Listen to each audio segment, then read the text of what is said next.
आज का टारगेट है करंट इलेक्ट्रिसिटी में सर्किट एनालिसिस। बिल्कुल आसान है मामला, अच्छे से समझते ही हो इसको। कुछ बोलने की इसमें आवश्यकता नहीं। सीरीज कॉम्बिनेशन क्या होता है, सीरीज में करंट सेम रहते हैं। फिर भी एक लाइन लिख देता हूं बस।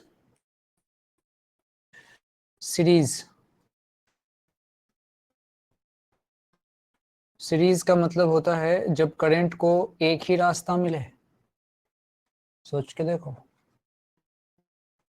करंट को सिर्फ एक रास्ता मिले, ओनली वन पाथ, तो वो क्या हो जाता है, वो सीरीज हो जाता है। जैसे ऐसी लाइन, ऐसी लाइन, ऐसी लाइन, इस तरीके से। तो इसमें जो करंट जाएगा आई, वही करंट आगे बढ़ेगा, इसमें भी जाएगा, वही करंट आगे बढ़ के इसमें भी जाएगा। रेजिस्टेंस यहाँ पे ये आर है। अगर मैं यहाँ से एक बैटरी लगा दूं तो इस तरीके से इसमें करंट कैसे फ्लो होगा, सेम कंडीशन से। अब पॉजिटिव टर्मिनल से करंट निकला, घूम फिर के वापस सेम करंट यहाँ से आई निकला था, सब जगह से घूम के वापस इसमें आया। सेम वाली बात, सेम बात है, आई सेम है, सब जानते हैं। एक दो लाइन लिखने की लिख देता हूँ भाई, आई सेम होगा।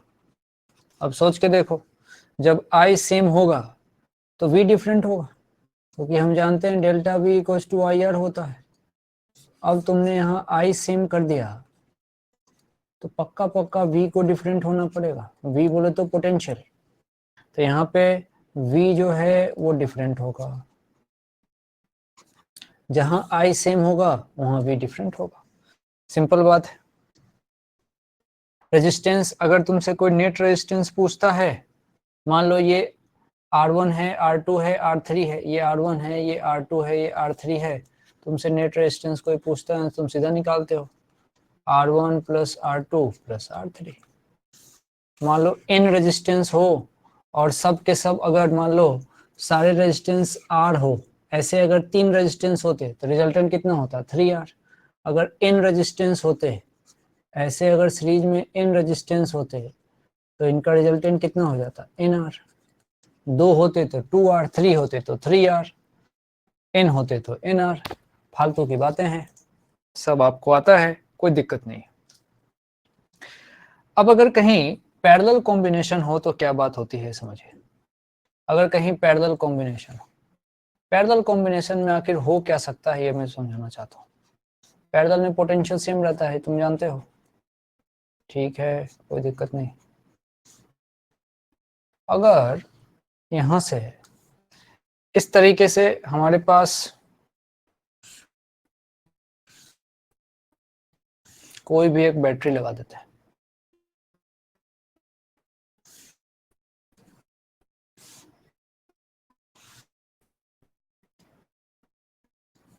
इस तरीके से बैटरी लगा दी। अब देखना ध्यान से, एक चीज क्या समझाना चाहता हूँ, देखो, वायर के हर एंड पे पोटेंशियल सेम होते हैं, वायर के हर एंड पे पोटेंशियल सेम होगा। देखना क्या है, ये रेजिस्टेंस R1 लिख रहा हूँ, ये R2 है और ये रेजिस्टेंस R3 है। अगर मैंने किसी कारण से इसके पोटेंशियल को V माना और ये 0 है, तो वायर के हर एंड पे सेम पोटेंशियल, यहाँ भी V, यहाँ भी V, यहाँ भी V, यहाँ भी V, ये भी V, ये भी V, और यहाँ तक तो V ही आया है। अब जब ये V है तो ऊपर जाओ, ये भी V होगा। जब ये V है तो नीचे आओ, ये भी V होगा। कंडक्टिंग वायर के हर एंड पे सेम पोटेंशियल रहेगा अगर उसके बीच में कोई रेजिस्टेंस नहीं आया तो। अब सोचना, इस V से मैं आगे नहीं जा सकता क्योंकि रास्ते में रेजिस्टेंस है, इस V से आगे नहीं लिख सकता पोटेंशियल क्योंकि रास्ते में रेजिस्टेंस है, इस V से आगे नहीं लिख सकता पोटेंशियल क्योंकि रास्ते में रेजिस्टेंस है।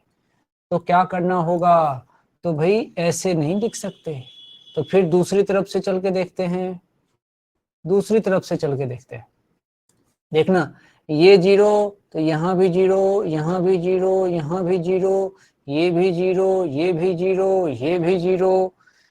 अब ये जीरो तो ऐसे ऐसे करके यहाँ भी जीरो, इसके कारण ऊपर भी जीरो और इसी के कारण नीचे भी जीरो।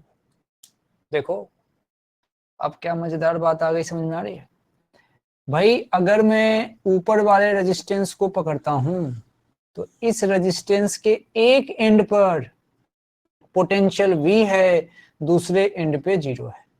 अगर मैं नीचे वाले को पकड़ता हूं तो देखो इस R2 रेजिस्टेंस के एक एंड पे पोटेंशियल V है, दूसरे एंड पे जीरो है।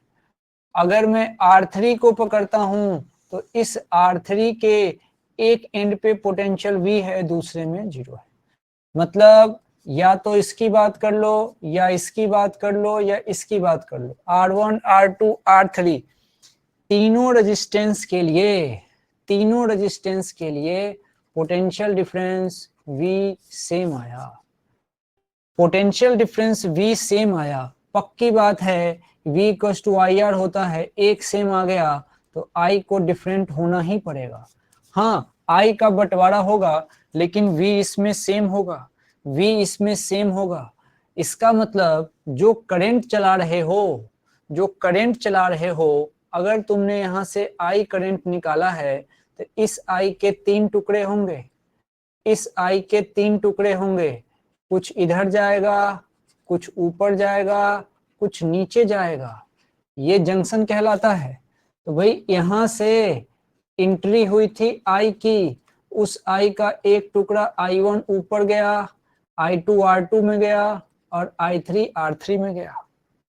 मेरे से कोई पूछे कि नेट करंट कितना निकला था, मैं बोलूंगा I, लेकिन अब इसके तीन टुकड़े हो चुके हैं, I1 plus I2 plus I3। अच्छा अब दो रेजिस्टेंस पैरेलल में होते हैं तो आपको जोड़ने आता है या फिर कई रेजिस्टेंस लगा दो। 1/R इक्विवेलेंट तुम जानते हो, 1/R1 plus 1/R2 plus 1/R3।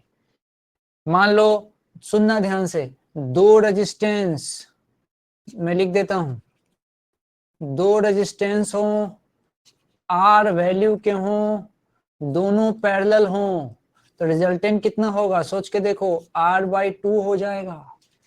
सोच के देखो, दो रेजिस्टेंस हो, दोनों R वैल्यू के हो, रिजल्टेंट R/2 हो जाएगा। तीन रेजिस्टेंस हो, तीनों R वैल्यू के हो, तीनों पैरेलल हो तो रिजल्टेंट R/3 हो जाएगा।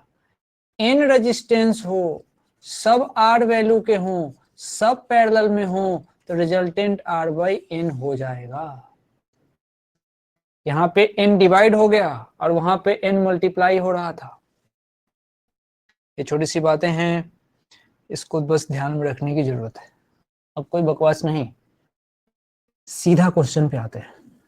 ये रहा क्वेश्चन, ये रहा क्वेश्चन। क्वेश्चन आप पहले ड्रॉ कर लो, आता होगा आपको बनाने, धीरे धीरे लेवल बढ़ेगा ना, फिर तुम्हारा प्राण निकल जाएगा,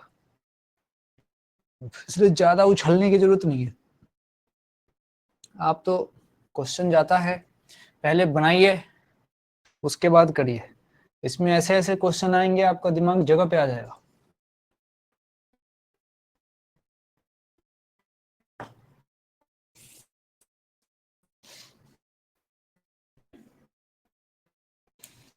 सर्किट बनाना जरूरी है, सर्किट बना लो। अब देखना, टैब पे इसको पढ़ाना थोड़ा डिफिकल्ट होता है, सर्किट बनाने में दिक्कत आती है। देखिए यहाँ पे मैं क्या कह सकता हूँ, देखिए यहाँ पे क्या कह सकता हूँ, मेरे पास दो रेजिस्टेंस है। अच्छा सबसे पहले क्या क्या कॉन्सेप्ट काम का है वो लिख देता हूँ। मैं क्या बात लिख रहा हूँ समझ ध्यान से, ये पॉइंट अपनी कॉपी में लिखो। जिस दो पॉइंट के बीच, जिस दो पॉइंट के बीच इक्विवेलेंट फाइंड करना हो, जिस दो पॉइंट के बीच इक्विवेलेंट फाइंड करना हो, अब वो पॉइंट तुमको पता रहेगा कि किस दो पॉइंट के बीच इक्विवेलेंट फाइंड करना है। उस पॉइंट को डिस्टर्ब मत करो। कि क्या लिखा है ये प्रैक्टिस से समझ में आएगी बात। अभी देखना इसका मतलब कितना बढ़िया है कि भाई जिस दो पॉइंट के बीच इक्विवेलेंट फाइंड करना है उस पॉइंट को मुझे डिस्टर्ब नहीं करना है, उस पॉइंट को मुझे डिस्टर्ब नहीं करना है, उस पॉइंट को डिस्टर्ब नहीं करना है। जिस दो पॉइंट के बीच इक्विवेलेंट फाइंड करना है उस पॉइंट को डिस्टर्ब मत करना है, उस पॉइंट को बिल्कुल लास्ट में सॉल्व करना है, उस पॉइंट को बिल्कुल लास्ट में तो सॉल्व करना है, उसको डिस्टर्ब नहीं करना। अच्छा, इसका क्या मतलब है? इसका मतलब है कि इसने मेरे से कहा था कि ए और बी के बीच इक्विवेलेंट फाइंड करना है, तो ए और बी को तो मैं बिल्कुल नहीं छूंगा, ए और बी को बिल्कुल भी नहीं छूंगा। और ए और बी के बीच इक्विवेलेंट फाइंड करने का मतलब होता है ए और बी के बीच बैटरी लगा दो, उनमें बैटरी लगा दो, बैटरी कनेक्ट करो। ये क्या हो रहा है, क्या लिख रहा हूं, सब प्रैक्टिस से बात समझ में आ जाएगी। उसमें बैटरी कनेक्ट करिए, उसको बिल्कुल डिस्टर्ब मत करिए। ये ए और बी है, इसके बीच मुझे इक्विवेलेंट चाहिए था। पहली बात, इसको बिल्कुल नहीं छूना है। जब इसको तुम नहीं छुओगे तो then you can easily see कि ये वाला जो आर है और ये वाला जो आर है ये दोनों सीरीज में हैं, इसमें कहीं से कोई दिक्कत वाली बात नहीं है, ये दोनों सीरीज में हैं। भाई जब ये सीरीज में होंगे तो इनकी वैल्यू जो होगी वो r प्लस आर मिलके 2r हो जाएगी, वो r प्लस आर मिलके 2r हो जाएगी। इसमें मुझे कोई दिक्कत नहीं लग रही, r प्लस आर 2r। अब देखो एक अच्छी बात समझाता हूं, जैसी वो r प्लस आर 2r हो गया, अब आगे ध्यान देना, अब आगे ध्यान देना कि क्या बनेगा मामला। ऊपर से r प्लस आर 2r हो रहा है, r प्लस आर 2r हो रहा है, तो उसका अगला स्टेप मैं कैसे बना सकता हूं तुमको बताऊं। आपने बिल्कुल अटेम्प्ट किया होगा, कोई दिक्कत वाली बात नहीं है, मैं समझता हूं। आप बस इसके स्टेप पे ध्यान दीजिए कि अब ये शेप कैसा दिखेगा। r प्लस आर 2r हो जाएगा, तो मजे से मैं कह सकता हूं कि उसके बदले में एक रेजिस्टेंस जो होगा वो यहां कनेक्ट होगा, और उसकी वैल्यू में मुझे कोई दिक्कत ही नहीं है। उसकी जो वैल्यू होगी वो ये रही r प्लस आर 2r, वो वैल्यू रही 2r। अब मजे से देखो, वो 2r और ये r, ये दोनों भैया पैरेलल हैं, ये दोनों पैरेलल हैं, और पैरेलल में रिजल्टेंट जो निकलता है वो R इक्विवेलेंट निकलता है। और R इक्विवेलेंट की वैल्यू, दो रेजिस्टेंस पैरेलल हो आप जानते हो कि एक ही तरीका है, R1 R2 R1 plus R2, R1 R2, एक मेरा 2R है, दूसरा मेरा R है, नीचे 2R प्लस R। जब इसको सॉल्व करूंगा तो सीधा सीधा आता है 2R अपॉन 3, 2R अपॉन 3। तो यानी कि 2, अब ध्यान रखना, प्रैक्टिस से याद भी हो जाएगा, 2R और R का रिजल्ट 2R/3 होता है, 2R और R का रिजल्ट 2R/3 होता है। चलो ये बात हम समझ गए कि 2R और R का रिजल्ट 2R/3 होगा। ठीक है भाई, अब मैं इसका अगला स्टेप अगर बनाऊं तो कैसा बनेगा उस पर गौर फरमाइएगा। इसका अगला स्टेप मैं देख सॉल्व करने का 1 सेकंड में कर दूं, कोई दिक्कत नहीं है बोल के, लेकिन सर्किट आपको ब्रेक करने आना चाहिए, हमने किसको किया किसको नहीं किया। अब तरीके से बात देखिए, बोर्ड रहता तो मैं हाथ से मिटा देता एक तरीके से, लेकिन यहाँ पे क्या थोड़ा इनका नाटक है, इनका थोड़ा नाटक है। अब ये 2R/3 हुआ है। अब देखो कहानी, यहां पे उन सब के बदले ये मेरे पास आया 2R/3। और कितनी अच्छी बात है ये 2r/3 और r ये सीरीज में आ रहे हैं, ये सीरीज में आ रहे हैं, तो इनका मतलब ये है कि इनको अगर मैं सिंपल ऐड कर दूं r के साथ 2r/3 और ये सीधा सीधा मेरे पास देंगे 5r/3। कैलकुलेशन थोड़ा मन में तेज रखना। 5r/3। ओहो, अभी तक तुमने देखा है मैंने ए और बी वाले को तो छुआ ही नहीं है, यही नियम है, ए और बी वाले को छुआ ही नहीं है, क्योंकि मेरा टारगेट ही था कि मैं किसी तरीके से आर ए बी फाइंड करूं, आर ए बी फाइंड करूं, ये मेरा टारगेट था। अच्छा, अब जब मेरे पास कहानी ऐसी है कि 2r/3 और r का जो रिजल्टेंट है वो मेरे पास बन के आ रहा है 5r/3, तो बड़े मजे से अब मैं अगला काम कर सकता हूं। अब वो देखो क्या, अब अगला स्टेप कैसा दिखेगा, अगला स्टेप कैसा दिखेगा देख। नीचे वाले को मैंने एज इट इज छोड़ा और बाकी के बदले मैंने इसमें एक रेजिस्टेंस लगाया, एक रेजिस्टेंस लगाया जिसकी वैल्यू थी 5r/3, जिसकी वैल्यू थी 5r/3। यहां लिख देता हूं 5r/3।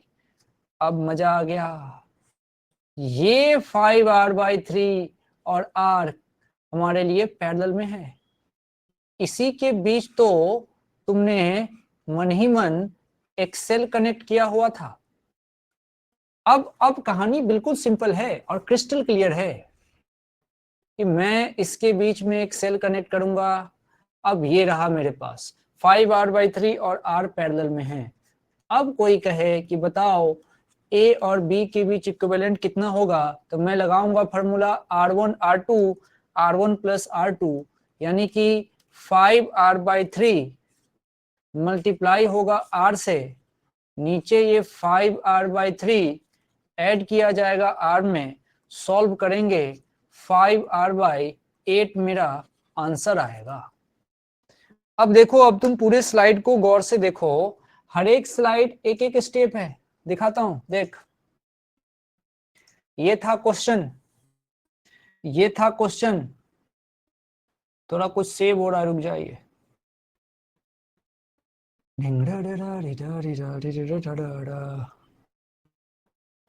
बोर्ड पे बनाना रहता है ना, जल्दी हो जाता है।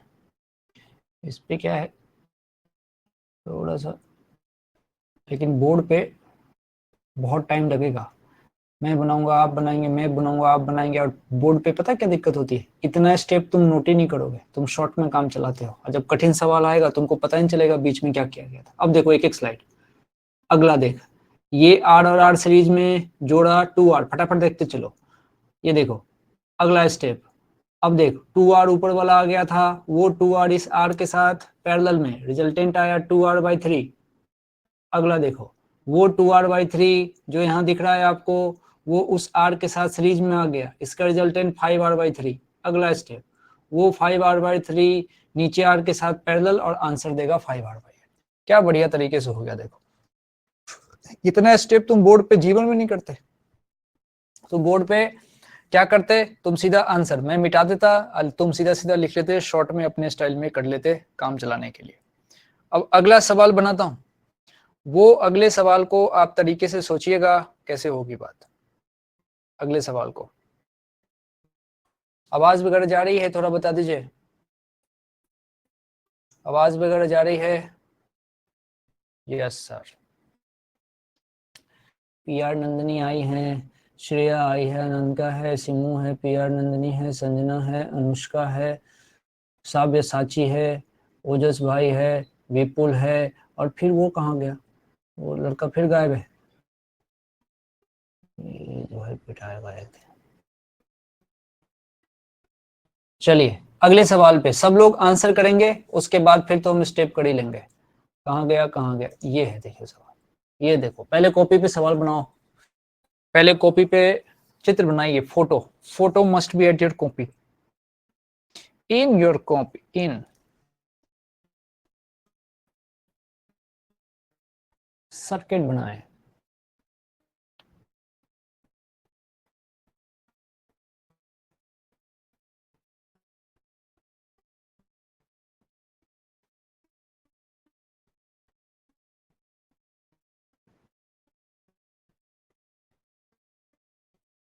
आर ए बी मुझे निकालना है, मतलब ए और बी वाले ब्रांच को नहीं छूना है। ये बिल्कुल ध्यान रखो, बिल्कुल ध्यान रखो। एक ही बात, आर ए बी अगर आपको चाहिए तो उसके लिए ए बी ब्रांच कहता है don't touch, don't touch. A B branch को छूने का नहीं, ए बी ब्रांच को बिल्कुल लास्ट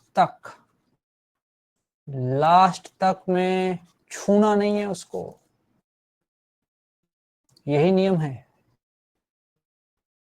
अब आ जाओ, अब आ जाओ सर्किट की एनालिसिस करते हैं। देखो मजे से देखो, तुम कर लोगे, अभी सवाल में आएगा जान, धीरे धीरे एक दो लेक्चर के बाद। ये आर और आर दोस्तों सीरीज में है, ए बी तो छूना ही नहीं है। ऊपर का आर और आर सीरीज में है, और उसी तरीके से नीचे का ये आर और आर सीरीज में दिखा। ये दोनों आर अपने को सीरीज में दिख गए। अब जैसे ही ये दोनों सीरीज में दिखे, इनके बदले मैं 2R लगा सकता हूं, मैं इनके बदले 2R लगा सकता हूं, और इन दोनों के बदले भी 2R लगा सकता हूं। सोचो, इनके बदले 2R लगा दूंगा और इनके बदले भी 2R लगा दूंगा। अच्छा ठीक है, जैसे ही इनके बदले 2R लगाऊंगा, तुम देखो कंडीशन क्या हो जाएगी। कंडीशन क्या होगी, बस तुम उस पर गौर करना। इस R और R के बदले मैं लगाने जा रहा हूं 2R। तुम देखते रहो कैसे मामला इसमें चेंज होगा। मैं तो इसमें 2R फिट करने जा रहा हूं, देखो मजे से, आनंद लीजिए। ये ऐसे ही छोड़ दिया, इसको ऐसे ही छोड़ दिया, और ये 2R और ये 2R बन गया, ये 2R और ये 2R बन गया, 2R बन गया। अच्छा, अब क्या कह सकते हैं, अब हम ये कह सकते हैं, देखना ध्यान से, ये तो बन गया 2R, कोई दिक्कत नहीं है। अब इसका अगला स्टेप देखना मजेदार है, अब इसका अगला स्टेप देखना मजेदार है। भाई ये 2R इस R के साथ सीरीज में है या पैरेलल में है, गौर से देखिए। भाई ये पैरेलल में है, पैरेलल में है। अब देखना, इसको अलग कर लो, सोचो भाई, देख क्या हुआ। ये यहां से मान लो जो पोटेंशियल है वो पोटेंशियल यहां पे लेके आओगे। अगर तुमने इस वाले ब्रांच को सोचा तो यहां तो डायरेक्ट आ ही नहीं पाओगे ना, आप ब्रांच वाइज चलिए। तो ये 2R जो आपको दिख रहा है वो 2R इस R के साथ पैरेलल में है। सिमिलरली ये 2R इस R के साथ फिर से पैरेलल में है। ये इसकी खासियत हो रही है, ये इसकी खासियत है, ये इसकी खासियत है। तो भाई ये दोनों हो गए पैरेलल में। पैरेलल में जब होंगे, अब देखना 2R और R जब पैरेलल में होते हैं तो रिजल्टेंट इनका होता है 2RR और 2R प्लस R। मतलब अब हम प्रैक्टिस कर चुके हैं कि 2R और R पैरेलल में होगा तो अपने को 2R/3 देगा। तो ऊपर से भी 2R/3 और ये वाला भी 2R/3 मिलेगा, 2R/3 मिलेगा, 2R/3 मिलेगा। अब क्या समझ में आया? अब बात यहां समझ में आती है कि जब मैं 2R/3 उसको लिख दूंगा तो अगला स्टेप कर रहा हूं, गौर से देखिएगा। अब गौर से देखिएगा, मेरे पास अब लड़ाई ये है कि ये वाले ब्रांच की अब मुझे जरूरत नहीं है, समझना। 2R और R हमारा बन चुका है किसमें, 2R और R हमारा बन चुका है पैरेलल में, जिसके लिए वैल्यू आ गई है 2R/3, जिसके लिए वैल्यू आ चुकी है 2R/3, जिसका आंसर आया वो आंसर लिख के रख सकता है, कोई दिक्कत नहीं है। अब देखना मामला कैसे बनेगा बढ़िया। तो भाई मेरे पास ये जो बना है, अब this one is 2r/3, this one is also 2r/3। अब देखो और मजेदार बात, अब मजेदार बात कि ये जो 2r/3 आप देख पा रहे हैं, ये इस r के साथ सीरीज में है। सिमिलरली ये 2r/3 r के साथ सीरीज में है। क्यों? क्योंकि रास्ता सेम है, देखो ना, रास्ता सेम है, रास्ता इनका सेम है। देख लीजिए, ये देखिए सेम रास्ता है, करंट अगर चलेगा उसको सेम रास्ता मिलना है, इसीलिए ये सीरीज में है। अच्छा देखो भाई, 2r/r जब सीरीज में 2r/3 और r जब सीरीज में होते हैं, जोड़ लीजिए, ये 5r/3 आ जाएगा। जैसे 2r/3 प्लस r, जोड़ के देखो 5r/3 आ जाएगा ऊपर से भी, और 5r/3 नीचे से भी, 5r/3 ऊपर से भी, 5r/3 नीचे से भी। भाई अभी भी हमने ब्रांच ए बी को डिस्टर्ब ही नहीं किया, अभी भी हमने ब्रांच ए बी को डिस्टर्ब ही नहीं किया। और अब कहानी ये है कि मेरे पास नीचे में ब्रांच ए बी पड़ा हुआ है, मेरे पास नीचे में ब्रांच ए बी पड़ा हुआ है। ये रहा ए, ये रहा बी। और मजे से देखो, इस ए बी के ऊपर दो पोर्शन बन के तैयार हैं, दो पोर्शन बन के तैयार है। अरे सर्किट बना दे। एक की वैल्यू है 5r/3 और नीचे की भी वैल्यू है 5r/3। ये तो r है ही, अच्छा नियम तुम जानते हो, इनके बीच एक बैटरी लगा दीजिए, अच्छा लगता है बैटरी लगाने से, उससे फीलिंग आती है। ये बैटरी लगा दिया, समझने के लिए लगा रहे हैं, तुम तो मन में लगा लेना। देख भाई, ये बैटरी लगाई, ये बैटरी लगा दी। अब बैटरी लगाते ही लग गया कि ये सब के सब पैरेलल में हैं, ऑल इन पैरेलल। जब ये पैरेलल में हैं तो इनका रिजल्टेंट क्या होगा? जोड़ के देखो, जब तुम जोड़ोगे ना, 1/r equivalent equals to 1/r1 plus 1/r2 plus 1/r3। तो यहां से मैं लिख देता हूं आंसर, इसका आंसर आएगा 5r/11, 5r/11। ऐसे सोचना है। अब देखो पूरी स्लाइड दिखाता हूं एक साथ, क्या है देखो। पहले ऐसे था, सबसे पहले मैंने ऊपर वाले दोनों को सीरीज पकड़ लिया, क्योंकि करंट अगर जाएगा उसमें तो एक ही रास्ता है, ए बी को तो मैं छू ही नहीं सकता। नीचे से भी यही हो रहा था। जैसे ही 2r ऊपर बना, अब देख 2r और r अब की बार पैरेलल में आ गए, 2r और r पैरेलल में आ गए, समझना। अब जैसे ही 2r और r पैरेलल में आ गए, तो यहां से मैंने इसकी वैल्यू लिखी है, ये वैल्यू देखिए, ये इसकी लिखी है। अब ये दोनों पैरेलल में हैं, वैल्यू कितनी देंगे? 2r/3। अब 2r और r लिखने की आवश्यकता नहीं है, इसके बदले में 2r/3 लिखिए। ये 2r/3 भी वही काम करेगा अकेले जो ये 2r और r मिलके कर रहे थे, इसीलिए अब हमने सीधा 2r/3 लिख दिया। जैसी 2r/3 और r लिया, अब मुझे लग गया ओहो, ये 2r/3 और r तो सीरीज में है, इनकी वैल्यू 5r/3 आ गई। जैसे इनको 5r/3 सोचा, अब ऊपर भी 5r/3, नीचे भी 5r/3, और बीच में अभी भी बिना डिस्टर्ब किया हुआ ये वाला ब्रांच ए बी ब्रांच अभी भी बीच में बिना डिस्टर्ब किया हुआ पड़ा हुआ था। तीनों के तीनों अब पैरेलल में थे, 5r/11 आ गया, 5r/11। अभी तक सब ठीक चल रहा है, सब ठीक चल रहा है। चलिए तो भैया अब मैं इसको हटाता हूँ, इसको भी हटाता हूँ और ये क्वेश्चन आपको देता हूँ। ये क्वेश्चन कॉपी में बनाइए, अच्छे से इसको क्वेश्चन को बनाना। अब देखता हूं मैं इसका जवाब कौन कौन सही सही देता है। आपको RAB निकालना है, करिए जरा, मैं जवाब देख रहा हूँ चैट बॉक्स पे। बढ़िया है, पढ़िए धीरे धीरे धीरे धीरे, बहुत मजा आएगा सर्किट में। इतनी बढ़िया बढ़िया टेक्निक है अपने पास, बड़ा बड़ा सर्किट तुम ऐसे हंसते खेलते सॉल्व कर दो। लेकिन हाँ, नोट्स को बहुत इज्जत देनी पड़ेगी। करो इसको।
क्या हुआ, आंसर नहीं आया?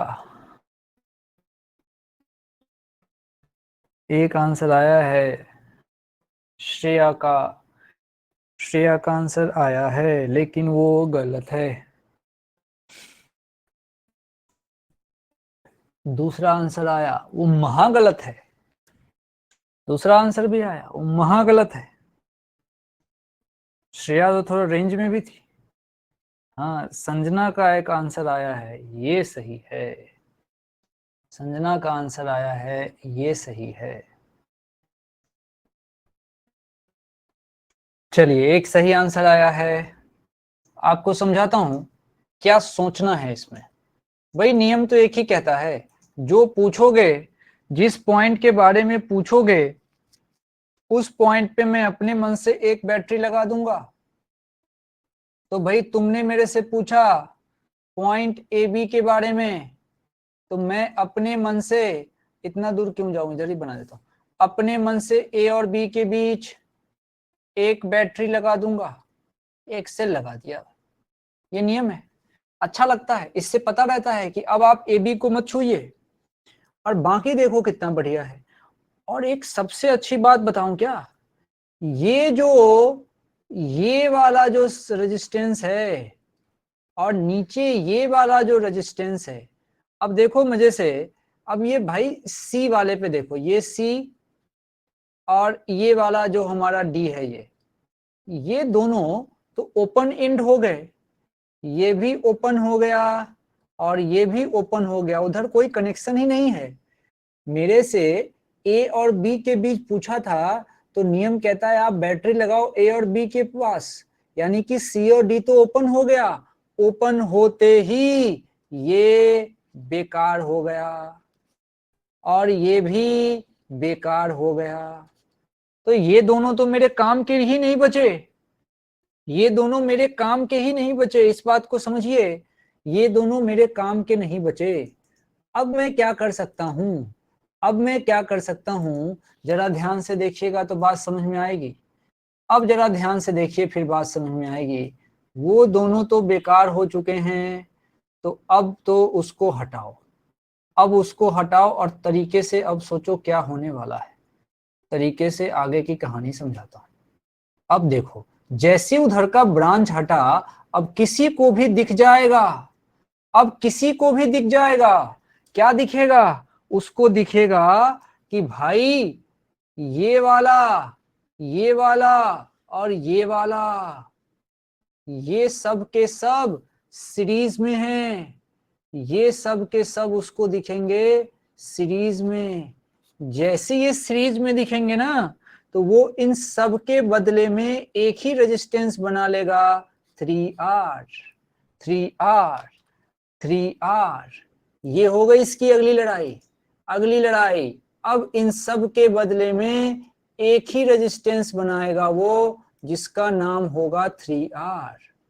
इन सब के बदले में एक ही रेजिस्टेंस, और जिसका नाम होगा 3R, जिसका नाम होगा 3R। तो सब हटाइए, सब हटाइए। आज तो मुझे ऐसा लग रहा है कि मैं कंप्यूटर बचपन में नहीं कर्सर चलाना सीखते हैं, आओ बेटा मिटाते हैं, वो वाला काम हो गया मेरा।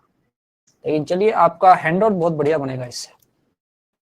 तो भाई बात ये है कि अब उन सब के बदले में एक ही रेजिस्टेंस मेरा बना है, और जिसकी वैल्यू आ गई 3R 3R 3R।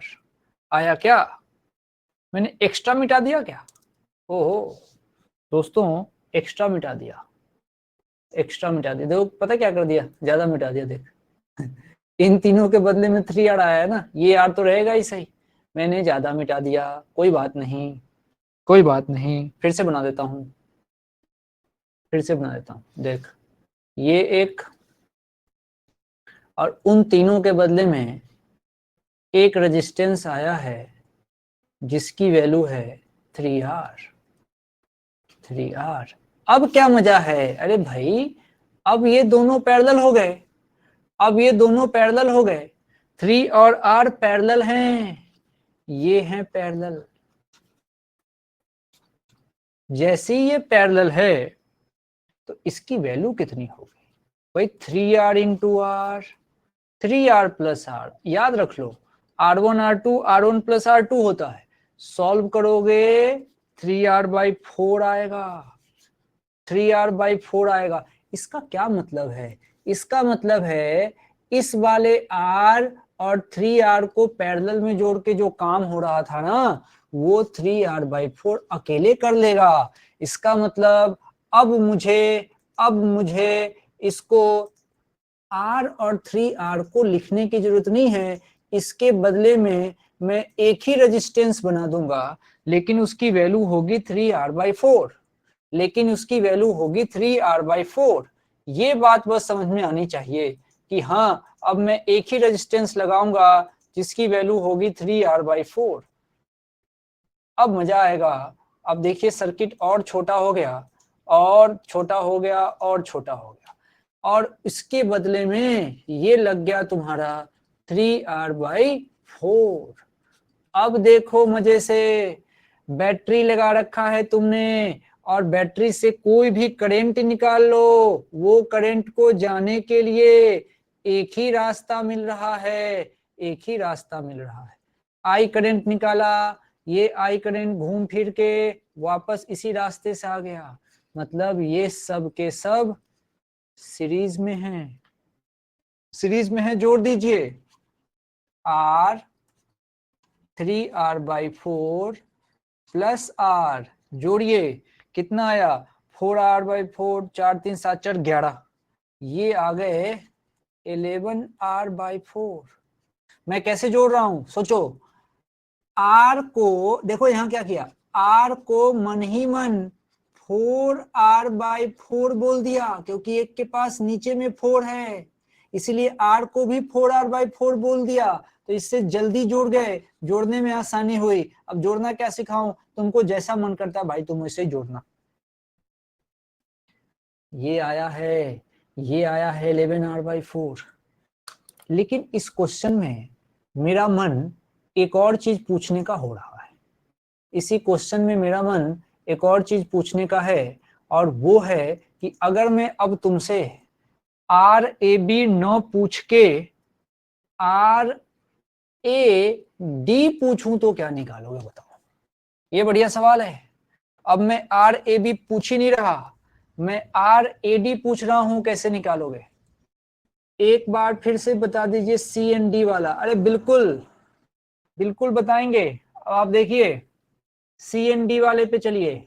CND, मैंने सेल को जोड़ा ए और बी के बीच। अब सी और डी को तो ओपन छोड़ दिया, ओपन छोड़ दिया, तो वो सर्किट में रहे या न रहे, उधर से कोई करंट क्यों जाएगा? क्योंकि करंट जाने के लिए पाथ का क्लोज होना जरूरी है। ये सी और डी तो ओपन छूट गया, इसीलिए वो रेजिस्टेंस खाली है। रेजिस्टेंस काम तब आता है जब उसके दोनों एंड यूज में आ रहे हों। यहाँ पे एक ही एंड यूज में आ रहा है। तुम लगाते हो, कोई प्लग लगाओ और उस प्लग का एक ही पोर्शन लगाओ, एक ही पोर्शन लगाओ, तो उससे कैसे जलेगा? वो दोनों कनेक्शन लगने चाहिए। आपने रेजिस्टेंस का सिर्फ एक कनेक्शन दिया है, दूसरे को खाली छोड़ दिया, तो रेजिस्टेंस काम ही नहीं आएगा। पी आर नंदिनी का एडी वाला आंसर 3R आया है। पी आर नंदिनी का एडी वाला आंसर 3R आया है। क्या पी आर नंदिनी सही बोल रही है? अरे लेक्चर दोबारा सुनना, अभी तो ये तो आसान काम कर रहे हैं। अभी देखना अनामिका जी, अभी तो आप देखो, अभी बेकार वाला कॉन्सेप्ट अभी फिर से समझ में आएगा, कैसे कौन बेकार होता है, रेजिस्टेंस कब कब बेकार होता है, धीरे धीरे सारी बातें क्लियर हो जाएंगी। अभी मेरा टारगेट है RAD निकालना, RAD निकालना। मैं RAD निकालना सिखाना चाहता हूं। देखिए भाई, नियम कहता है, सुनना फिर से, देखो भाई अनामिका, RAD मतलब A और D के बीच नियम क्या है? नियम क्या है? अब लिख देता हूं, देख, रेजिस्टेंस बेकार कब कब हो सकता है, इसकी कुछ शर्तें होती है। देखो, पहली शर्त, वो ओपन रह जाए, ओपन रह जाए। दूसरी शर्त सेम पोटेंशियल पे हो, ये भी मजेदार बात है, सेम पोटेंशियल पे हो। अरे रेजिस्टेंस बेकार होने का मतलब उसमें करंट नहीं जाना, करंट नहीं जाएगा तो क्या मतलब उस रेजिस्टेंस का? पंखा है लेकिन उसमें करंट नहीं जा रहा, तो चल जाएगा क्या? वो नहीं चलेगा। सेम पोटेंशियल होने से भी करंट नहीं जाता है, रेजिस्टेंस बेकार होता है। देखिए, एक रेजिस्टेंस है जिसके एक तरफ पोटेंशियल V1 है, दूसरे तरफ पोटेंशियल V2 है, तो ये तो हैप्पी हैप्पी वाली बात है, ये तो अच्छा है, चल जाएगा। लेकिन एक रेजिस्टेंस है, वही रेजिस्टेंस पकड़ लो जिसके एक तरफ पोटेंशियल V, दूसरे तरफ भी पोटेंशियल V, तो ये बेकार हो गया, ये बेकार हो गया। अगर किसी रेजिस्टेंस के दोनों एंड पे पोटेंशियल सेम हो जाए तो रेजिस्टेंस बेकार होता है। रेजिस्टेंस बेकार होने का मतलब उसमें से करंट फ्लो नहीं करता। और कोई रेजिस्टेंस अगर ओपन छूट गया, ओपन छूट गया, कनेक्शन दिया ही नहीं आगे के लिए, एक ही कनेक्शन जोड़ा, पंखे का तार निकालो, उसमें से एक तार प्लग कर दो, कैसे चलेगा पंखा? दोनों तार अंदर करना पड़ेगा। तो तुमने इसमें इस सी वाले के साथ यही तो किया है, रेजिस्टेंस का एक एंड तो तुमने सर्किट से जोड़ा, दूसरे को खाली छोड़ दिया, तो बेकार है। हरिओम। तो भाई ये है कहानी। अब देखो नियम, अपने को तो ए और डी के बीच सेल लगाना है। भाई मैं सेल लगाने जा रहा हूं, ये देख, ये देख,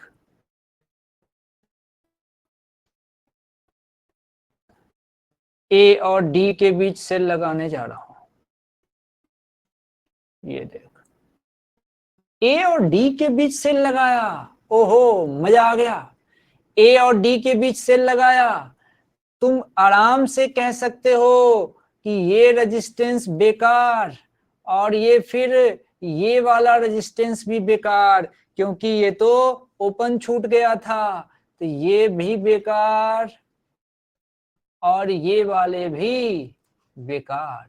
आज सी बेकार हो गया और सी के साथ बी भी बेकार हो गया। ये ओपन छूट गया था, ओपन छूट गया था, बेकार हो गया। बेकार हो गया तो नहीं बनाएंगे, अब बेकार हो गया तो नहीं बनाएंगे। अब देखिए अगली कहानी मजेदार है, अगली कहानी मजेदार है।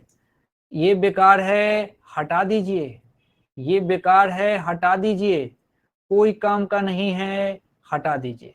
और जिस सेक्शन में बैटरी जोड़ा है, जिस सेक्शन में बैटरी जोड़ा है उसको तो छूना ही मत, जिस सेक्शन में बैटरी जोड़ा है उसको तो छूना ही मत।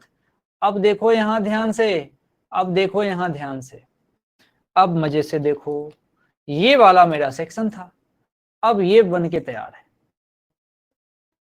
मैं यहां पे क्या सोच सकता हूं, मुझे क्लियर दिख रहा है कि भाई ऊपर से अगर मैं ये सोचूं, देखना ध्यान से, ये वाला आर और ये वाला आर, भाई साहब ये तो सीरीज में लग रहे हैं, जो करंट आएगा ना वो इधर सीधा इसी रास्ते में जाएगा।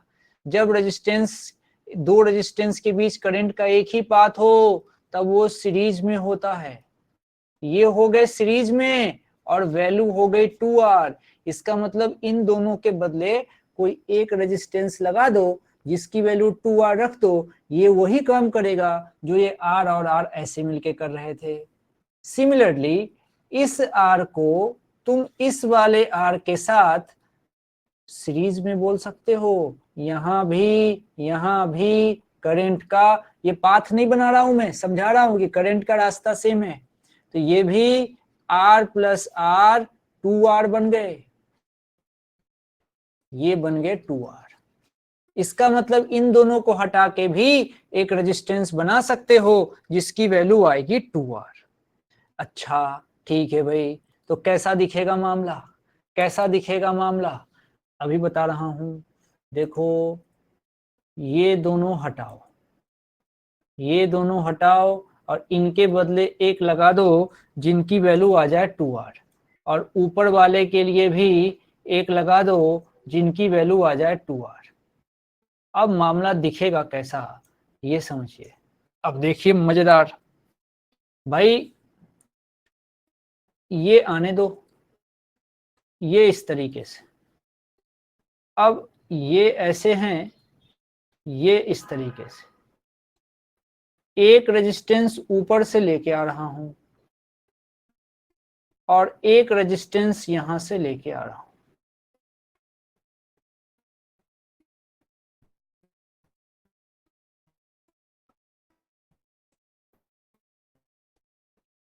कुछ तो ये अपने मन से भी बना लेता है। ये वैल्यू 2R की, ये वैल्यू 2R की, देखो मजेदार तरीके से। भाई ये दोनों तो पैरेलल में हैं, ये दोनों पैरेलल में हैं, तो वैल्यू कितनी हो जाएगी, देखो सेम रेजिस्टेंस हो तो और दो हो तो वैल्यू आधी हो जाती है। शॉर्ट में याद रखो 2R सेम रेजिस्टेंस, देखना दो रेजिस्टेंस हो, दोनों पैरेलल में हो, सेम वैल्यू हो, डिवाइडेड बाय 2 होता है। ऐसे किसी को सॉल्व करना है तो कर सकता है, 2R इंटू 2R और नीचे में 2R प्लस 2R, सॉल्व करिएगा ये ऐसे भी R ही आएगा। इसका मतलब इन दोनों के बदले में एक रेजिस्टेंस लगाया जा सकता है जिसकी वैल्यू आएगी R, जिसकी वैल्यू आएगी R। अब हो गया, अब तो कुछ करना ही नहीं है, अब आराम से हटा दो इसको, हटा दो इसको तरीके से, और सब के बदले में, इन सब के बदले में एक रेजिस्टेंस लगा दो जिसकी वैल्यू होगी R। अब देखना, अब ये मेहनत तो मेरी पड़ रही है, ये रबर रबर खेल रहे हैं, लेकिन तुम देखना इतना बढ़िया हैंड आउट ये निकल के आएगा ना, एक एक स्टेप लिखा हुआ रहेगा, एक एक स्टेप। थोड़ी सी मेहनत है लेकिन चलिए चलिए। अब इनके बदले में एक रेजिस्टेंस लगाना है, एक रेजिस्टेंस लगाना है और उसकी वैल्यू आ चुकी है R। अब देखो मजे से, जो करंट आएगा वही करंट ऐसे और वही करंट इसमें चला जाएगा। ये सब के सब दोस्तों सीरीज में है, सीरीज में है, इसीलिए इनकी वैल्यू, आप जीनियस हैं, आपने सही कहा था, ये वैल्यू आएगी 3R और ये इसका आंसर होगा, ये इसका आंसर होगा, ये इसका आंसर होगा। अब पूरे स्टेप दिखाता हूं, पूरे स्टेप दिखाता हूं, बढ़िया तैयार है। ये सवाल था, अगला स्टेप बैटरी लगाई, बैटरी लगाते के साथ जो रेजिस्टेंस खाली छूट गया वो बेकार, सी और बी बेकार हो गए। आगे बढ़ा, आगे बढ़ा, आगे बढ़ा, तो इसमें आगे बढ़ा तो इसमें ये स्लाइड ऊपर कैसे आ गया, एक मिनट रुक जाओ। आगे बढ़ा तो ये कहानी है, ये कहानी है, देखिए ये देखिए, ये बेकार हुआ। अब आर और आर को जोड़ के ये 2r, नीचे से भी 2r, समझिए ये दोनों के बदले भी 2r, ये दोनों के बदले भी 2r, मतलब दिखेगा कैसा, कुछ ऐसा। अब ये दोनों 2r के बदले में एक दिखेगा, नाम होगा r, कैसा दिखेगा, ऐसा। अब ये तीनों तीनों के तीनों सीरीज में वैल्यू हो गई 3r, ये हो गई इसकी वैल्यू। तो आप आराम से इसको सॉल्व कर सकते हैं, कहीं से इसमें कोई दिक्कत वाली बात नहीं है, कहीं से कोई दिक्कत वाली बात नहीं। बार बार इसको रिवाइज कीजिए। रेजिस्टेंस बेकार कब होता है, रेजिस्टेंस बेकार तब होता है जब उसमें करंट जीरो जाए। करंट जीरो कब जा सकता है, जब या तो तुम उसको ओपन छोड़ दो या फिर रेजिस्टेंस के दोनों एंड के पोटेंशियल को सेम कर दो, रेजिस्टेंस बेकार हो जाता है, रेजिस्टेंस बेकार हो जाता है, बेकार हो जाता है। चलिए मैं स्पीकर ऑन कर भाई, किसी को कुछ बोलना है तो बोल सकता है, स्पीकर ऑन है। किसी को कुछ बोलना है तो बोल सकता है, स्पीकर ऑन है। नहीं बोलना है, ठीक है। चलिए अगला सवाल दूंगा। नो सर नहीं बोला। हाँ ठीक है, मत बोलो मत बोलो, एनर्जी बचाओ, अच्छे से सुनो, सुनने से काम हो रहा है। ठीक है, आ जाओ, ये आओ, ये करो, ये करो। ए और बी की बात करी है, ए यहां है, मत छूना, बी यहां है, बिल्कुल मत छूना, इनको मत छूना, इनको मत छूना। अब करो, ए और बी के बीच, ए और बी के बीच,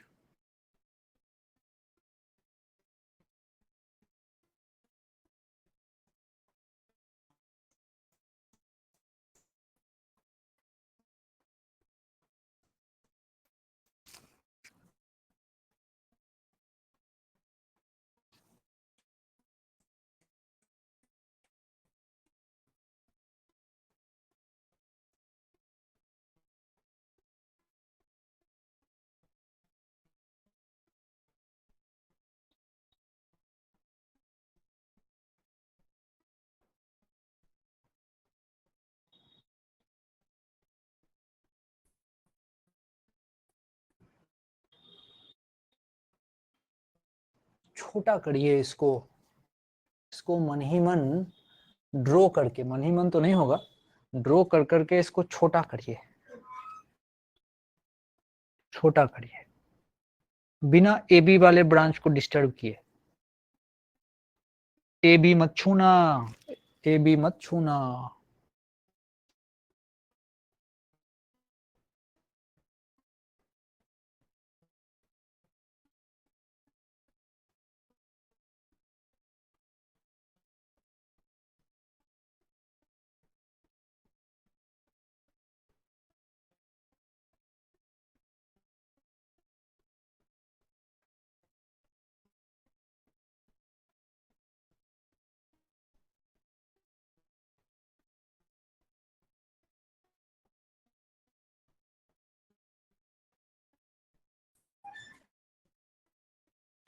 (11r/18) सही जवाब, पी आर नंदनी, धन्यवाद।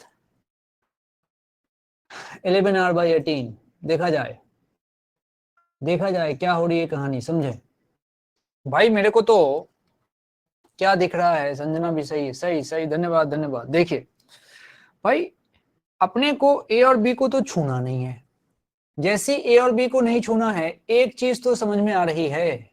एक चीज क्या समझ में आ रही है, देखिएगा कि भाई इसमें ऊपर वाला ये दोनों, ये दोनों, ये है सीरीज में, ये है सीरीज में। आज पहला दिन है इसलिए थोड़ा शॉर्ट कर रहा हूं।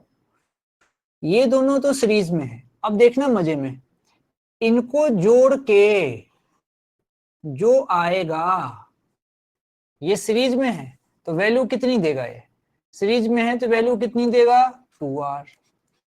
अब उस 2r को जब इस r के साथ जोड़ोगे तो उस r के साथ ये आएगा पैरेलल में, तो ये देगा 2r/3, 2r/3, 2r/3, 2r/3.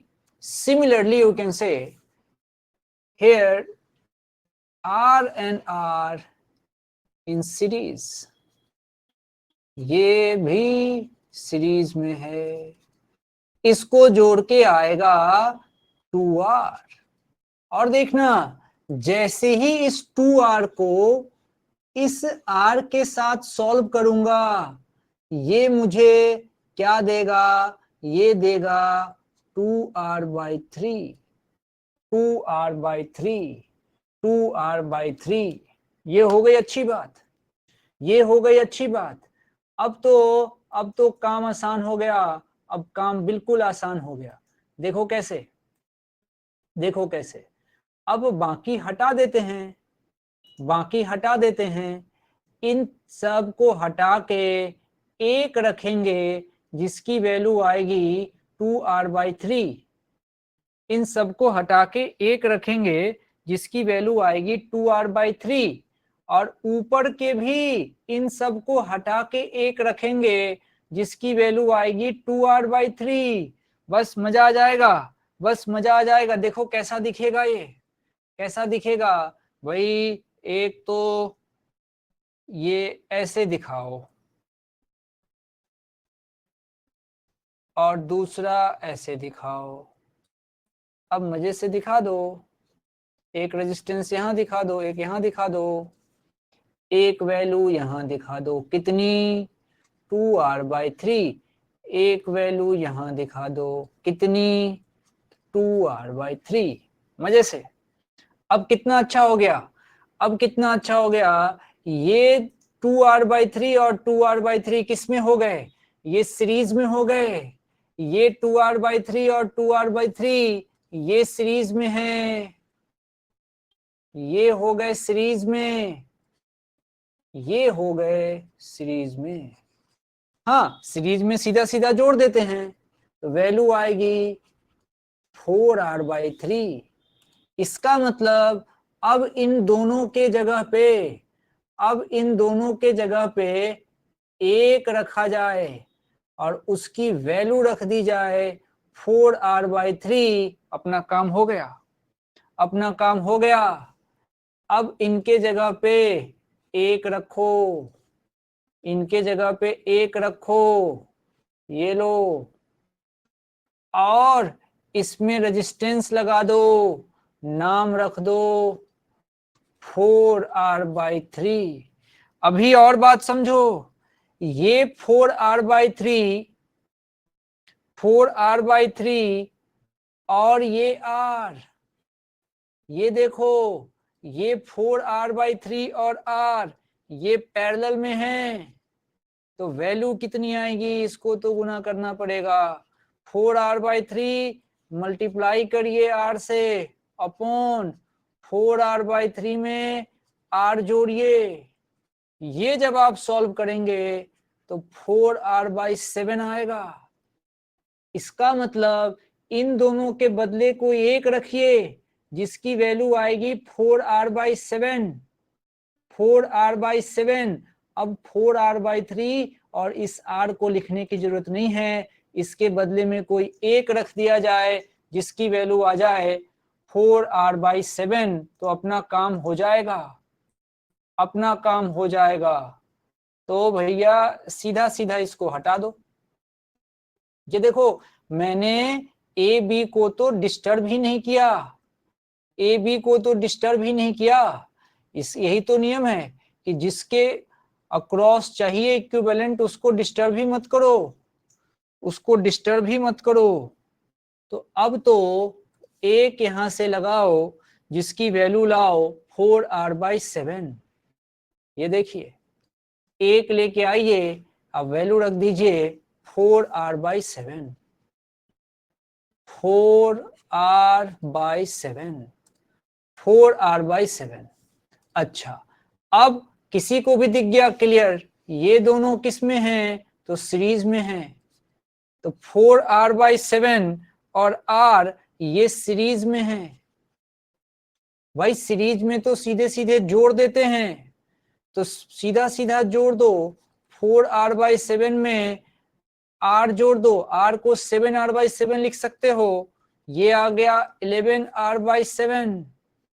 जैसी ये 11r/7 आया, जैसी ये 11r/7 आया, अब तुम समझो ऊपर वाले रेजिस्टेंस दो जो थे उनके बदले में एक रेजिस्टेंस लगेगा जिसकी वैल्यू होगी 11r/7, जिसकी वैल्यू होगी 11r/7।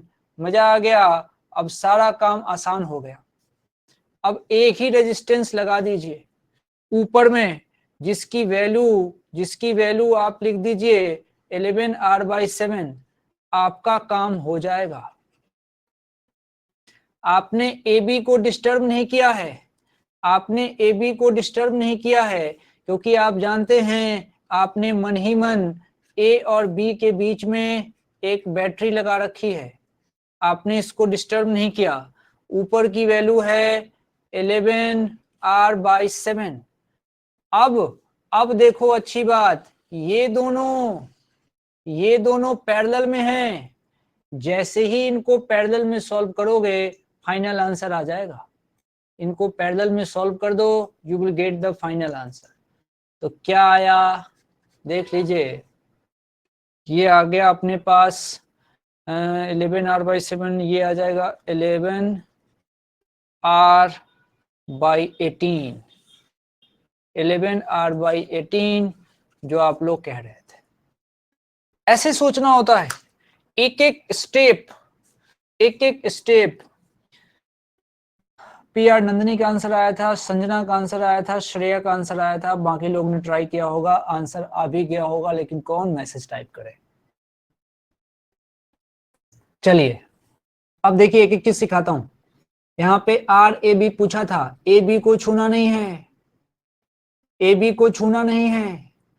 अब ये स्टेप समझ में आ गया। मैंने थोड़ी सी बदमाशी करी है, इसी में दोनों काम कर दिया। बोलो तो दोबारा कर देता हूं। इसमें किसी को डाउट है तो डी टाइप करिए, इसमें किसी को डाउट है तो डी टाइप करिए। नो सर, नहीं है डाउट, डाउट है तो डी टाइप करें। अगर समझ में आ गया है तो देखिए फिर तो मजा आ गया, फिर मैं धीरे धीरे स्टेप बढ़ा दूंगा। अब देखिए ये आराम से कलर इसलिए चेंज कर दिया था, आगे जैसे आप बढ़ेंगे तो ऊपर से 2r/3 और नीचे से 2r/3, दो 2r/3 आ गए, दोनों सीरीज में आ गए, दोनों को जोड़ दिया 4r/3। अब सीधा r के साथ 4r/3 आ गया। अब r और 4r/3 को जोड़ के 4r/7। अब इन दोनों के बदले में सिर्फ एक आएगा 4r/7। मजा आ गया। अब इस 4r/7 के साथ r, अब इन दोनों के बदले में एक आएगा 11r/7। ये देखो, अब ये 11r/7 ऊपर, r नीचे, इनका resultant 11r/18। This is how you can think. अब देख अगला क्वेश्चन, ये देख ये question, infinite ladder problem. Infinite ladder problem बढ़िया सवाल होता है, तरीके से सोचिए। इनफाइनाइट लैडर प्रॉब्लम, इसकी तो एक देखो तकनीक होती है, ये टेक्निकल क्वेश्चन है, आईटी का पुराना सवाल है, टेक्निकल है। अगर वो टेक्निक पता होगी तभी बनेगा, नहीं तो उलझ जाओगे इसमें। सवाल बना लो, मैं सिखाता हूं इसको। सर्किट बना लीजिए, मैं सिखाता हूं। इनफाइनाइट लैडर प्रॉब्लम बोलते हैं इसको।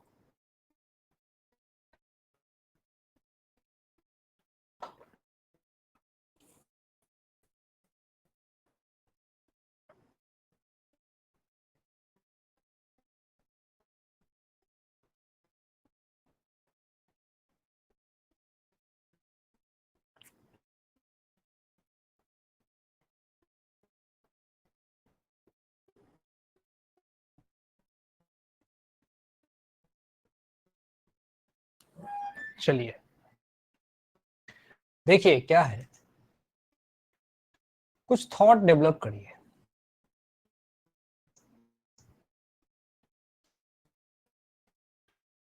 अगर मैं इस लेटर को देख पा रहा हूं, अगर तो एक सिचुएशन देखो कि भाई यहां तक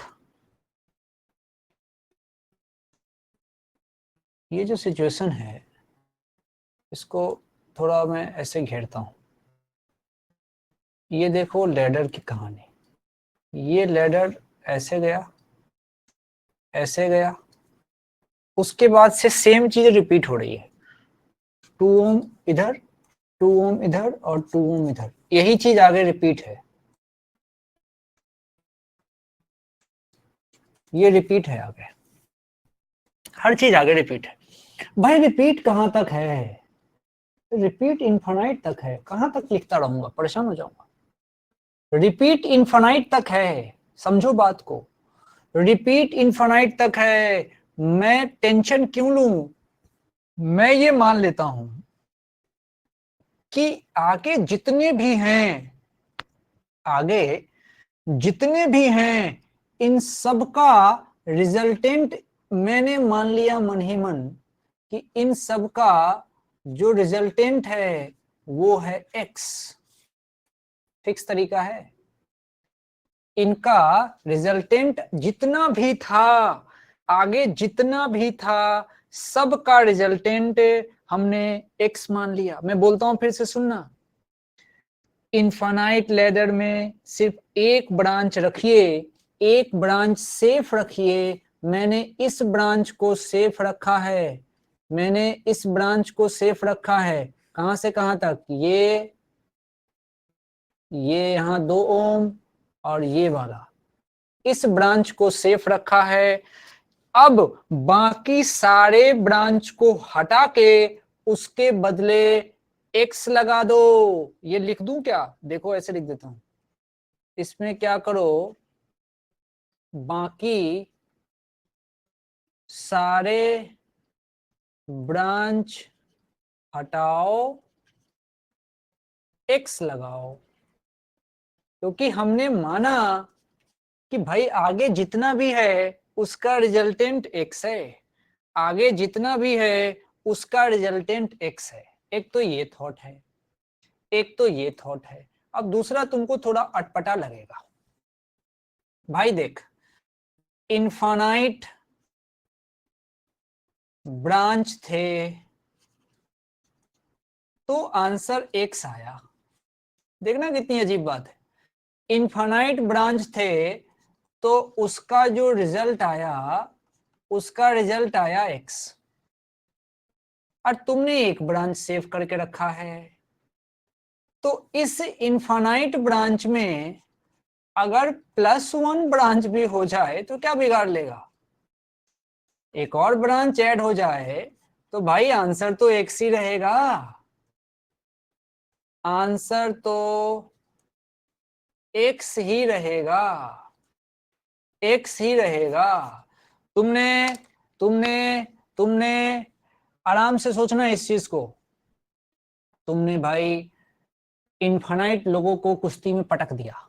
इनफाइनाइट सारे लोग आते गए, तुम पटकते गए, उसमें एक और आ गया तो क्या फर्क पड़ेगा? तुम एकदम से भूखे हो, तुम एकदम से भूखे हो, तुमने 100 रसगुल्ले खा लिए, 100 छोड़ो, तुमने 1000 रसगुल्ले खा लिए। जहां 1000 खा ही लिए उसमें एक और खा लोगे तो क्या हो जाएगा? सोच के देखो। अब जहां इनफाइनाइट ब्रांच का आंसर एक्स है तो उसमें एक ब्रांच ऐड भी हो जाएगा तो आंसर तो एक्स ही रहेगा। ये बात अगर क्लिक हो जाती है तो तुमको एक बात समझ में आएगी कि अच्छा, मेरे से मेरे से क्या पूछा था उसने? मेरे से क्या पूछा था? मेरे से पूछा था RAB। इसका मतलब मेरा आंसर एक्स है। समझो, infinite ladder problem, infinite ladder problem. भाई मैंने एक ब्रांच मन ही मन सेफ रखा, बाकी सारे ब्रांच का रिजल्टेंट को एक्स माना। फिर मैंने दिमाग लगाया यार गजब बात सोच रहा हूं मैं भी। इनफाइनाइट ब्रांच के आंसर का x मान रहा हूं, अब उसमें एक ब्रांच ऐड हो जाएगा तो मेरा आंसर कैसे बदलेगा भाई? तो आंसर मेरा बदलेगा नहीं, मुझे तो पहले ही मेरा आंसर पता है। मेरा आंसर a और b के बीच, a और b के बीच जो मेरे से रिजल्टेंट पूछा गया है उसका आंसर तो x ही आना है। लेकिन अब तरीके से इस बात को सोचते हैं, अब तरीके से इस बात को सोचते हैं, स्टेप बाय स्टेप सोचते हैं, अच्छा लगेगा। ध्यान से इसको देखिएगा। पहली बात कि मुझे मुझे बाकी ब्रांच रखने ही नहीं है, बाकी ब्रांच रखने ही नहीं है, ये सारा तो रखना ही नहीं है, ये सारा तो रखना ही नहीं है, ये सब हटा देना है, तुरंत हटाइए हटाइए हटाइए। इनफाइनाइट लैडर प्रॉब्लम थॉट से बनता है, सोच अच्छी होगी तभी बनेगा।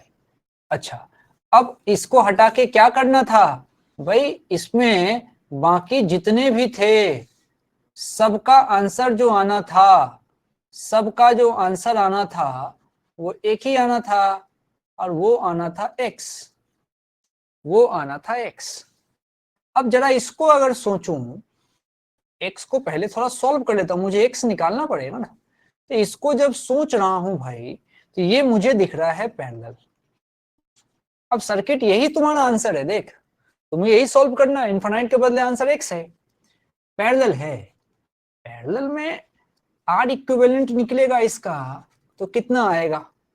2 2 ओम इसका दे रखा है, तो 2 इंटू एक्स, और नीचे आएगा 2 प्लस एक्स। ये इसका आर इक्विवेलेंट है, ये इसका आर इक्विवेलेंट है, तो जिसको तुम अगले स्टेप में बना दो कि हाँ अब मुझे क्या करना है। अब मुझे करना यह है कि सीधा सीधा मेरे पास अब जो कंडीशन है उसमें इसकी जरूरत नहीं है, अब एक ही रेजिस्टेंस रखूंगा जिसकी वैल्यू है 2x अपॉन 2 प्लस एक्स। देखना अब क्या कहना चाह रहा हूं, ध्यान से देखना। अब इसके बदले में तुम यहां पे रख रहे हो 2x 2 प्लस एक्स, देखना ये ओम में है सारे। अच्छा, ए और बी मैंने ऐसे ही छोड़ रखा है, ए और बी ऐसे ही छोड़ रखा है। समझने के लिए तुम कह सकते हो कि मैंने इसके बीच में एक बैटरी लगा रखी है। अच्छा ठीक है, अब क्या करना है देखिए, ये तीनों के तीनों अगर देखो तो all in series, all in series. और सीरीज के लिए तुम जानते हो, सीरीज के लिए तुम जानते हो, ध्यान से देखना, इस सीरीज के लिए तुमको करना होता है आर इक्विवेलेंट निकालने के लिए तीनों को जोड़ना पड़ता है। तीनों को जोड़ोगे तुम, जैसे ही तीनों को जोड़ोगे, देखो मजे से, ये रहा आर इक्विवेलेंट R1, मान लो एक तो हमारा 2 ओम है, क्या क्या देख लेते हैं, एक है 2 ओम, दूसरा भी 2 ओम, और तीसरा है ये वाला। अच्छा, एक 2 ओम, दूसरा 2 ओम, और तीसरा 2x 2 प्लस एक्स। ठीक है भाई, ये भी 2 ओम, और ये वाला 2x 2 प्लस एक्स। अब अच्छी बात तो ये है, हमने अपनी समझदारी से आंसर पहले ही पता कर लिया था कि भाई एक ब्रांच को छोड़ दूंगा, उसके बदले जितने भी ब्रांच हैं सबका आंसर x है। फिर मैंने सोचा कि भाई जब इनफाइनाइट का आंसर x था, उसमें एक ब्रांच जोड़ने से आंसर कैसे बदल जाएगा, यानी कि मेरा आंसर a और b के बीच इक्विवेलेंट का पहले से ही पता है x, तो x इक्वल्स टू हो जाएगा यही 2 plus 2 plus 2x upon 2 plus x. ये समझिए, ये समझिए। अब मैं थोड़ी मैथ्स करने जा रहा हूं, ध्यान दीजिएगा, आप भी कर सकते हैं साथ साथ। देखिए यहाँ पे आ रहा है x इक्वल्स टू, ये आ जाएगा 2 प्लस एक्स, प्लस ये आ जाएगा 2x, प्लस ये आ जाएगा 2 प्लस एक्स, अपॉन नीचे में आ गया ये 2 प्लस एक्स आएगा, नीचे में आएगा ये 2 प्लस एक्स। अब मैं इसको सॉल्व करूंगा, इसको क्रॉस मल्टीप्लाई कर देते हैं, ये बनेगा x square plus 2x equals to 4x plus 8 plus 2x। थोड़ा सॉल्व कर लीजिए तो x square minus 4x minus 8 equals to 0। इसमें हम चाहें तो लगा सकते हैं इसकी आइडेंटिटी, आराम से देख लीजिए क्या बनेगा। ये यहाँ से जो x की वैल्यू आएगी वो आएगी आपके लिए minus b plus minus under root b square minus 4ac और नीचे में आएगा इसका 2a। ये आपको पता होना चाहिए, ये आपको पता होना चाहिए। अब ये जब यहाँ लगाऊंगा ध्यान दीजिएगा, यहाँ पे a कौन है 1, b कौन है -4, c कौन है -8। ये लिख रहा हूं ताकि आप क्वाड्रेटिक भूल गए हो तो एक बार याद आ जाए। तो देखो x की value +4 plus minus under root ये -4 का स्क्वायर -4 1 इंटू -8 और नीचे 2 इंटू 1।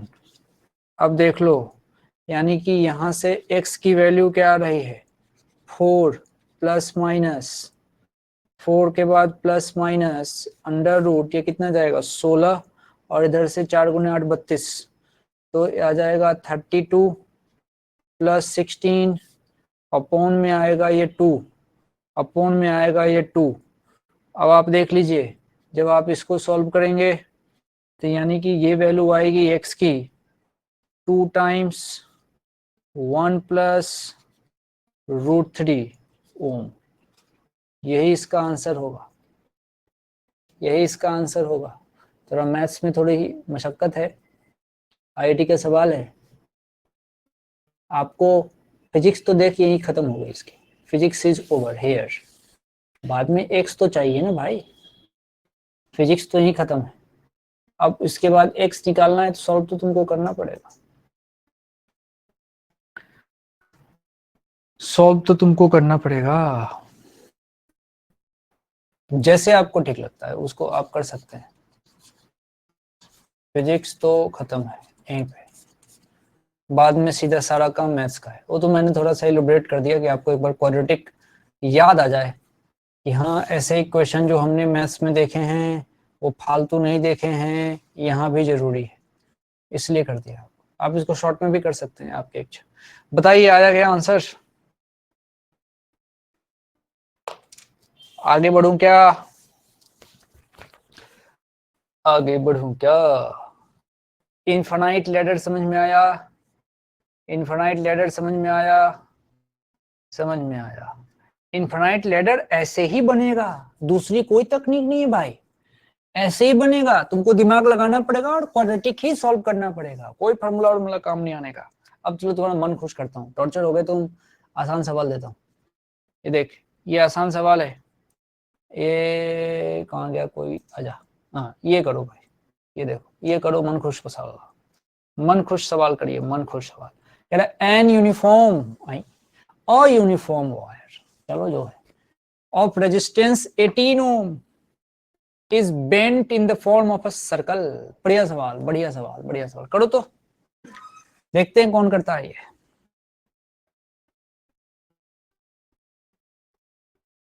चलिए आखिरी सवाल है आज का, करिए इसको, आखिरी सवाल मन से करिए। अंत भला तो सब भला, अंत भला तो सब भला,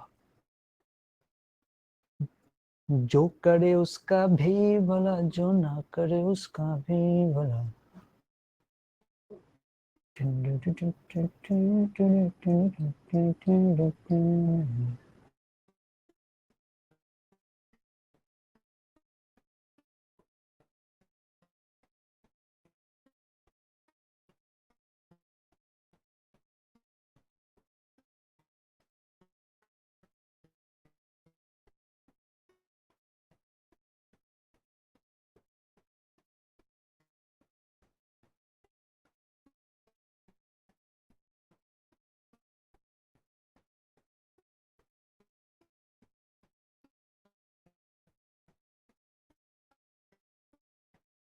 चलिए 9/2 5/2 कुछ बोल रहे हैं 5/2 सिमू guess 5/2 will be the answer. आइए let me show you how. क्या कह रहा है, क्या कह रहा है समझिए। कह रहा है यूनिफॉर्म वायर था, कह रहा है पहले एक वायर था, मुझे ये वायर अच्छा नहीं लगा, मैंने इसको बेंट करके एक सर्कल बना दिया। Circle calculate the effective resistance between A and B. अब इस सर्कल बनाए होंगे, सर्कल बनाए होंगे। अरे ये सवाल ही अधूरा है भाई। ये एक बात बताओ, जब सवाल अधूरा है तो तुमने आंसर कैसे ला दिया भाई 9/2 5/2? ये सवाल में तो देख इस प्राणी ने फोटो ही नहीं दिया भाई। सर्कल बनाएंगे तो फोटो होना चाहिए था। सोचो क्या फोटो होना चाहिए था, यहां बनाता हूं मैं। फोटो होना चाहिए था इस तरीके से, और आंसर भी दे दिए आप तो, गजब। देख इसमें एक पॉइंट ए होना चाहिए था और दूसरा पॉइंट बी होना चाहिए था। ये रहा ए और ये रहा बी। भाई इसके बीच के एंगल पता होने चाहिए थे, इनके बीच का एंगल क्या होगा, और ये एंगल है 60 डिग्री। ऐसे बनता है सवाल, 60 डिग्री का एंगल होना चाहिए था।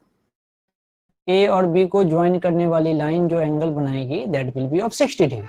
अब बनेगा ना सवाल, अब बनेगा सवाल। देख एक पॉइंट इधर, एक पॉइंट इधर,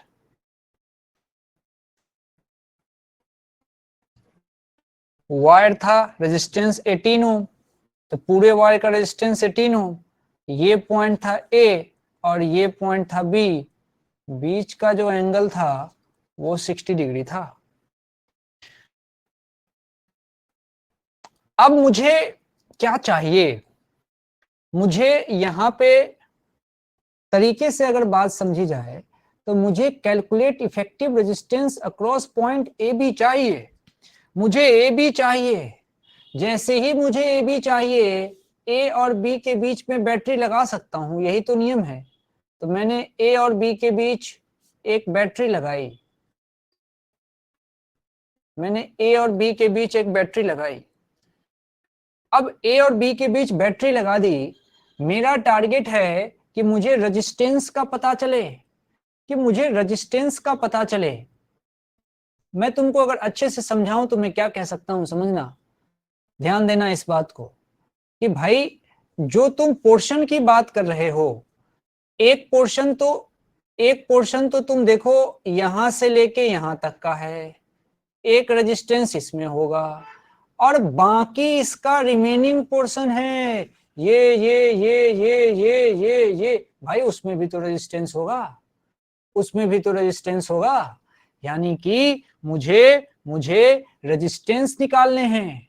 तो भाई एक रेजिस्टेंस तो, एक रेजिस्टेंस तो मैं अगर आराम से सोचूं तो यहां होना चाहिए, और एक रेजिस्टेंस बाकी के हिस्से में होना चाहिए, तो मेरा काम बन जाएगा। तो एक रेजिस्टेंस यहाँ और एक रेजिस्टेंस बाकी के हिस्से में। ये बात है, ये बात समझिए। अच्छा, जैसे ही आप ये बात समझ गए, जैसे ही आप ये बात समझ गए, तो आपके मन में एक फॉर्मूला आना चाहिए कि भाई R बराबर होता है रो L बाई ए। अच्छा, अब यहां पे देखो एक ही वायर था तो उसका डेंसिटी कांस्टेंट, मतलब डेंसिटी मतलब रो कहना चाहता हूं मैं, रेजिस्टिविटी कांस्टेंट, उसका एरिया कांस्टेंट। एक ही वायर है तो वायर का क्रॉस सेक्शन एरिया भी वही रहेगा, उसका मटेरियल भी वही रहेगा। ये दोनों तो कांस्टेंट हो गए। जैसे ये दोनों कांस्टेंट हो गए, ये और ये, तो इसका सीधा मतलब है कि रेजिस्टेंस सिर्फ और सिर्फ डिपेंड करेगा इसकी लंबाई पे। तो यानी कि अगर ये रेजिस्टेंस है ना, अगर इस रेजिस्टेंस का नाम R2 है, क्योंकि ये बड़े लंबाई वाले सेक्शन के लिए बचा, तो ये ज्यादा होगा। और ये रेजिस्टेंस अगर R1 है, इसके हिस्से में कम ही लंबाई आई है, तो ये कम होगा, ये कम होगा। ये तो छोटी मोटी बातें हैं। अब देखो मैं बता रहा हूं क्या होना है। थोड़ा सा इसको अगर रीअरेंज कर लूं तो अब देखना मजे से क्या हो रहा है। क्या हो रहा है, ये दोनों रेजिस्टेंस एक दूसरे के लिए पैरेलल में हैं। सोचो कैसे पैरेलल में हैं। मैं इस R1 के एक एंड का रजिस्टर देख रहा हूं पोटेंशियल, मुझे मिल रहा है A। उसी तरीके से R2 के भी एक एंड का पोटेंशियल A है। सिमिलरली अगर मैं R1 के दूसरे एंड का पोटेंशियल देख रहा हूं B, तो R2 के भी दूसरे एंड का पोटेंशियल B है। और जब किसी रेजिस्टेंस के दोनों एंड के पोटेंशियल इक्वल हो जाते हैं ना, दो रेजिस्टेंस हो, उसके दोनों एंड के पोटेंशियल अगर इक्वल हो जाए, तो पोटेंशियल इक्वल मतलब पैरेलल, इसका मतलब R1 और R2 पैरेलल में हैं। तो मैं क्यों इतनी लड़ाई करूं, इसको आसानी से बना लेता हूं, आसानी से बना लेता हूं। R1 और R2 को आसानी से बना लेता हूं।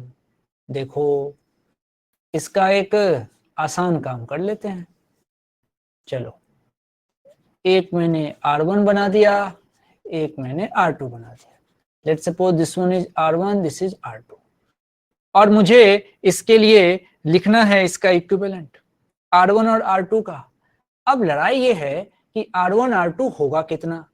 अब जरा सोच के देखो, एंगल का खेला है, यहां खेला एंगल का है, सोच के देख। अब जरा सोचो कि अगर पूरा एंगल 360 डिग्री पे उसको मोड़ के सर्कल बना दिया, तब उसके हिस्से में रेजिस्टेंस R बराबर 18 ओम आया है। पूरा लिया तो अगर यूनिट लेता एंगल, तो रेजिस्टेंस कितना आता, 18/360। अब यहां से दो बातें हो रही है, वो ले रहा है 60 डिग्री एंगल, तो रेजिस्टेंस उस 60 डिग्री के हिस्से में कितना आएगा, तो 18/360 इंटू 60, 6 और ऊपर देख लीजिए 3 आ रहा है, मतलब 60 डिग्री वाले हिस्से में 3 ओम। तो जो बचा हुआ हिस्सा है उसके हिस्से में कितना आएगा भाई, 18 में से 3 हटाइए तो 15। तो एक रेजिस्टेंस 15 और एक रेजिस्टेंस 3 ओम, एक रेजिस्टेंस 15, एक रेजिस्टेंस 3 ओम। अगर 3 ओम वाले को हमने कह दिया R1, 3 ओम वाले को R1, तो इसका नाम हो जाएगा R2। हो गया खेल। 3 ओम है R1, ये रहा 3 ओम। अब ये R2 है, ये रहा तुम्हारा 15 ओम। अब तुमको यहाँ वैल्यू बतानी है। अब तो तुम जीनियस हो, सीधे कह दोगे दो पैरेलल हो, 15 और 3 है, तो इक्विवेलेंट 15 गुने 3, 15 प्लस 3, 45/18। ये ऊपर में 45, नीचे में 18, 18, 18। ये आंसर है 6, 3 और 6 से 3, 6 से 9, नहीं 9 से कैसे जाएगा, 6 से तो जाएगा ही नहीं। 18 2 36, 9 5, हाँ आ जाएगा 2.5। ये इसका आंसर हो जाएगा। 9 दूनी 18 और 9 गुने 5 45, सही बात है 2.5। ये हुई बात इसकी। देखिए कैसे सोचा, समझाता हूं। पहली बात तो क्वेश्चन में फोटो होना जरूरी है, कि फोटो हुआ, वायर तो था लेकिन बेंट किया तो भाई ए और बी पॉइंट का है पता तो चले, तो फोटो होना चाहिए था। फिर मैंने समझाया कि ये वायर रहा होगा, ये पहले वायर था, पहले वायर था, इस वायर का रेजिस्टेंस रहा होगा 18 ओम। ये कहानी पहले की थी, बाद में उसने ऐसे कर दिया, उसको सर्कल बना दिया और कहानी ऐसे हो गई। अब उसके बाद से फिर हमने सोचा कि भाई फिर रेजिस्टेंस कैसे मिला होगा, तो हमने दिमाग लगाया कि हमने लेंथ और एरिया के हिसाब से भी रेजिस्टेंस सोचा हुआ है, R = ρl/A। बस मजा आ गया। अब चूंकि वायर जिस मटेरियल का बना था उसी से तो सर्कल बना है, इसीलिए रो सेम। और वायर जिस मोटाई का होगा सर्कल की मोटाई भी उतनी होगी, इसीलिए एरिया भी सेम। बस हो गया। रेजिस्टेंस हमने निकाल लिया कि भाई पूरा 360 डिग्री मोड़ूंगा तब मेरे हिस्से में 18 ओम आएगा, यूनिट डिग्री मोड़ूंगा तो 18/360। भाई मैंने तो 60 डिग्री मोड़ा तो रेजिस्टेंस आया 3 ओम, इसी का नाम R1 है। तो बचा हुआ रेजिस्टेंस 18 में से 3 घटा के 15 ओम। बस हो गया। दोनों पैरेलल में हैं। पैरेलल में क्यों हैं? क्योंकि पैरेलल में ही पोटेंशियल सेम होता है। और बस लगाया, आ गया आंसर। बताइए, एनी प्रॉब्लम? Any problem? आसान था ये तो, ऐसे था। Any problem? Any problem? No sir. ठीक है, बढ़िया है। वापस से सर्किट करिएगा। अभी तो सर्किट आज हेलो किया है बस, अभी सर्किट पे पूरी कहानी होनी है। चलिए ठीक है, आराम कीजिए सब लोग। Good night.